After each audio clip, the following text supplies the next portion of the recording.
Yeehaw, all my good people. It's your gaming pirate SBZPlays, and avast to all ye landlubbers. Today we're going to be talking about the Switch 2. Let's talk about the prices, the pre-orders.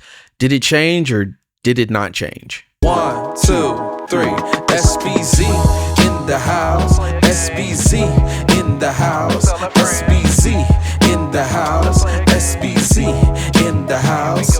I'm good. So the pre-orders of the Switch 2 in the US will start on April the 24th. That is this Thursday, and we need to talk about pricing. And let's talk about the crazy stuff that Nintendo actually did when it includes this pricing.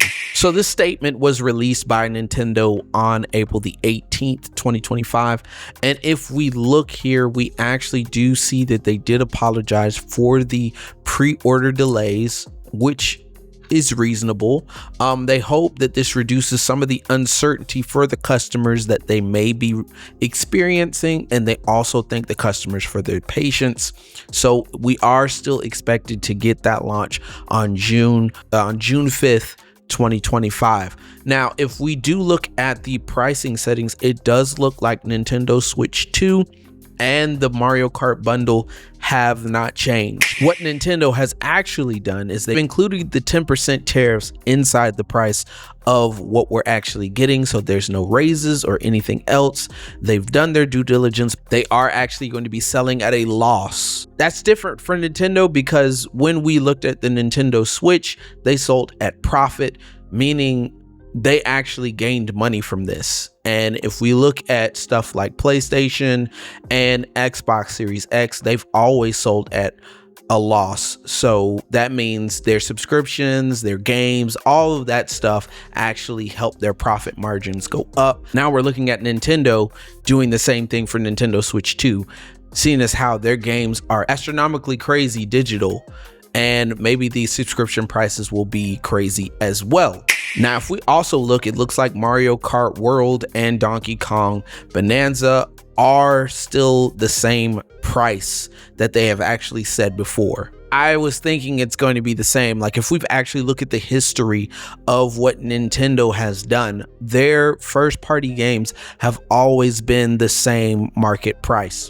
So now let's talk about the things that have changed, and do they make a significant difference?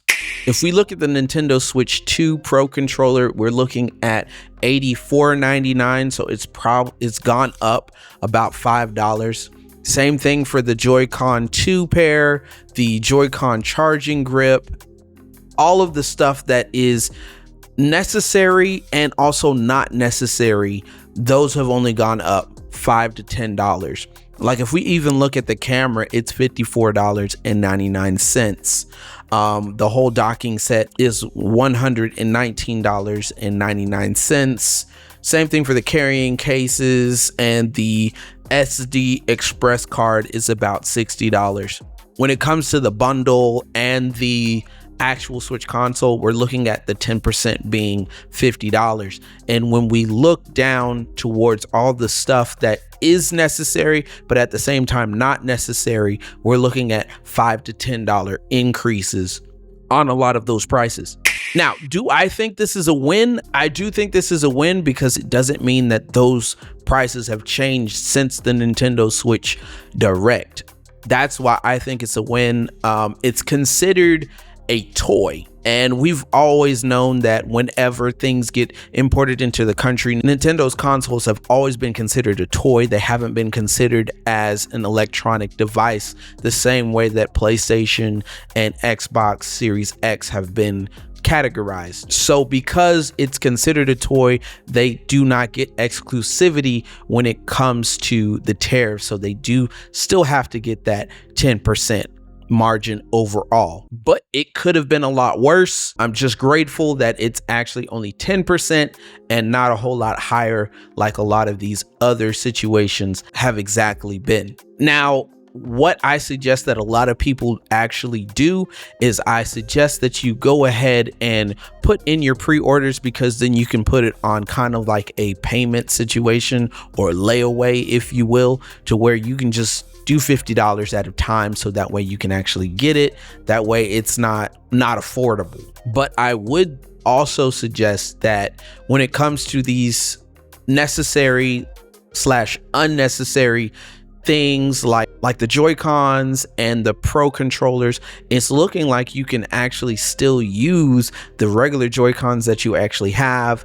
I know some of the carrying cases actually do fit the Nintendo Switch 2. You can use the Pro controller or third-party Pro controllers that you have for the regular Nintendo Switch already. So it's not necessarily a deal breaker, but at the same time, I do understand that it is very expensive for people in these economic times. Does that mean people's not going to get it? I think we're going to get it regardless. As much as I would like to be upset with the Nintendo for all of the stuff, I'm still going to get the game regardless. Would it be at launch? Maybe, depending on how my situation is going to go. But I do know that around Christmas time, that's when I'm considering getting the actual game. If it actually happens beforehand and I get an increase, then you'll be the first to know about it. But all right, everybody, this is a quick video just describing some of the stuff for all of my pirate crew that's out there. I just want you guys to know what we're looking at and what is actually about to happen on Thursday. So tune in for some more news that we have going on with Nintendo Switch, or some news that we have going on about Sony. We'll let you know. All right, it's your Pirate King, SBZPlays. Go ahead and hit that like button. Also subscribe, and I will see you guys on the next one. Yeehaw!